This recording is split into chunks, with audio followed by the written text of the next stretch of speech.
صبر کا جو اجر ہے وہ بھی بہت بڑا ہے. عام طور پر انسان کو صبر کی ضرورت کب پیش آتی ہے؟ جب اس پر ظلم ہوتا ہے. اس سلسلے میں ایک واقعہ آپ کے ساتھ شیئر کروں گی جو آپ ہی میں سے کسی نے لکھا ہے. مجھے نہیں معلوم کہ وہ اپنا نام بتانا پسند کریں گے یا نہیں. بہرحال کس طرح ظلم پر انسان صبر کرتا ہے تو نتیجہ کیسے سامنے آتا ہے. کہتے ہیں کہ آج کل ہم سورہ نور پڑھ رہے ہیں تو مجھے ایک چھوٹا سا واقعہ یاد آ گیا.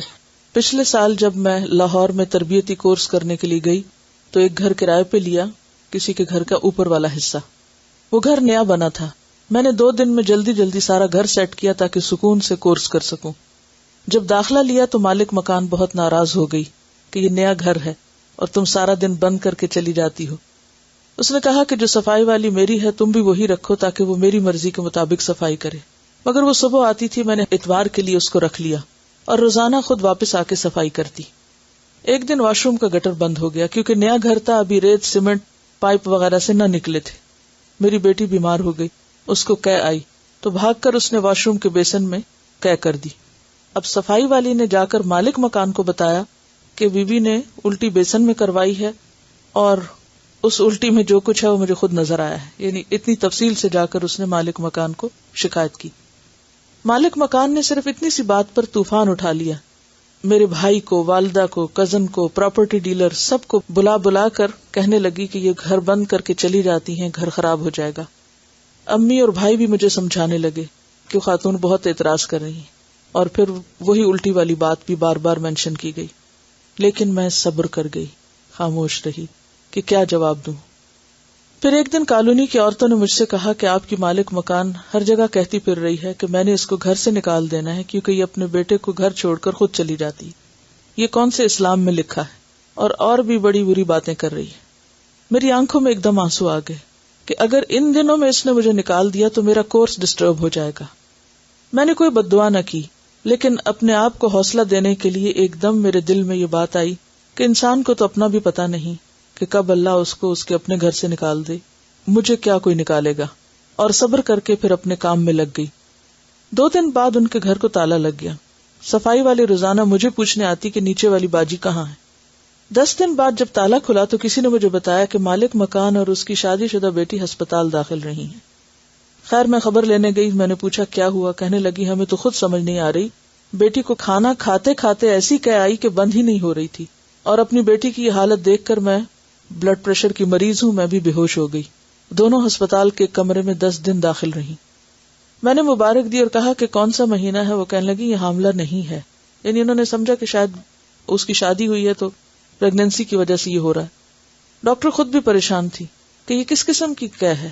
سارا گلا چھل گیا اور کافی دن تک کھانا وانا بھی نہ کھا سکے. جب میری والدہ اور بھائی کو یہ قصہ معلوم ہوا تو مجھے کہنے لگے کہ آپ نے اس سے پوچھنا تھا کہ قے کس جگہ کروائی تھی. یعنی جب ان کو قے آ رہی تھی تو انہوں نے کہاں کی. اور جو سب مجھے برا کہتے تھے ان سب نے اپنی آنکھوں سے یہ سارا قصہ دیکھا اور حیران رہ گئے.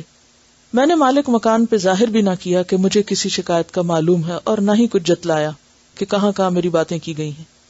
الحمدللہ اللہ تعالیٰ نے خود ہی سب کو سمجھا دیا. میں نے صبر صرف اس لیے کیا تھا کہ میں قرآن پاک کی طالب علم ہوں. اگر میرے سے کوئی غلط بات منہ سے نکل گئی تو اسلام کا نام بدنام ہوگا کہ دین پڑھنے والے ایسے ہوتے ہیں, الہدا والے ایسے ہوتے ہیں. اب مجھے یہاں معلوم ہوا کہ اسی کالونی میں الہدا کی برانچ کھل گئی ہے, اور سب سے زیادہ خوشی کی بات یہ کہ میری والدہ بھی اس میں داخل ہو گئی ہیں. مجھے فون پہ بتایا گیا کہ بہت اچھا لگ رہا ہے اور سبق یاد کرنے کا طریقہ پوچھ رہی تھی. الحمدللہ. تو بات یہ ہے کہ اس کو کہتے ہیں صبر, کہ جب آپ پر ناروا قسم کا الزام لگے اور بے جا قسم کی آپ کے خلاف باتیں کی جائیں اور آپ اس موقع پر اپنے رویے کو منفی نہ ہونے دیں. اور پھر آپ دیکھیں کہ اللہ تعالیٰ کا یہ وعدہ ہے کہ ان اللہ مع الصابرین, اللہ صبر کرنے والوں کے ساتھ ہے. اور جس کے ساتھ اللہ کی مدد ہو جائے وہ وقتی طور پر امتحان سے تو گزر رہا ہے, تکلیف تو ہے, لیکن ناکام نہیں ہو سکتا. اللہ کی مدد ضرور آتی ہے. اور بعض اوقات اللہ تعالیٰ ایسے حالات پیدا کر دیتا ہے کہ انسان کے اوپر آنے والے الزام اور خاص طور پر دین کا کام کرنے کی وجہ سے جو بے جا اور ناروا باتیں کی جاتی ہیں, کیونکہ وہ حدیث بھی آتی ہے نا کہ 3 لوگوں کی مدد کرنا اللہ کے ذمہ ہے.